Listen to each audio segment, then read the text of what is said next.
همیشه پدر و مادرتان رو بر پول برتر بدانید. به خاطر پول پدر و مادرتان اذیت نکنید. به خاطر مادیات پدر و مادر رو نرنجانید. او پدر و مادری که 25 سال زحمت کشید، از گوشت و جانش برای تغذیه کرده تا تو جوان شدی، بزرگ شدی، غم تحصیلاتت خورده، غم ازدواجت خورده، امروز که بزرگ شدی صاحب پول شدی، فکر میکنه با اون $100 که ماهانه با پدر و مادرش روان بکنه خلاص تمام حقوقش ادا میشه. نه خیر، والله که یکی از جمله بزرگترین دستاوردهای انسان در حیات انسان رضایت پدر و مادره.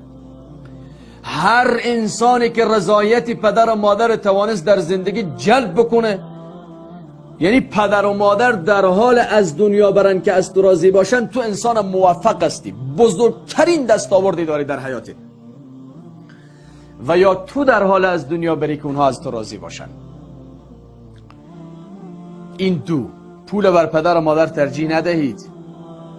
ننازید با پولتان، با خانه تان ننازید، با موترتان ننازید. اگر امروز صاحب میلیون ها دلار هستی، صاحب بهترین موتر آخر سیستم هستی، همه از برکت رنج و زحمت او مادر و پدر است. و تو کسی نیستی جز پرورش یافته دامن اون مادر، اون پدر. یعنی به این معنا پول بر پدر و مادر ترجیح ندهید که یکی هر چی مصرف و نیاز دارن برایشان مصرف بکنید، دستتان نگیرید. قرآن میگه بهترین انفاق است که برای پدر و مادر باشه.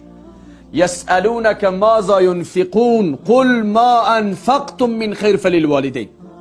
پیامبر است در مورد بهترین نفقه سوال میکنن، بهترین مصرف بگو برای پدر و مادر است. همیشه کمک این نیست که فقط با مردم سر کوچه توزیع بکنید.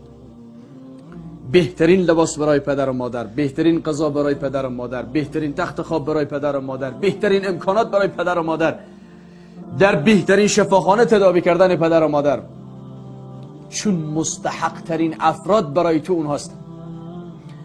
پس پولت با اونها ترجیح نده. یادت باشه این دو، به خاطر پول پدر و مادر تنها نگذار، سالها از ایشان خبر نباش.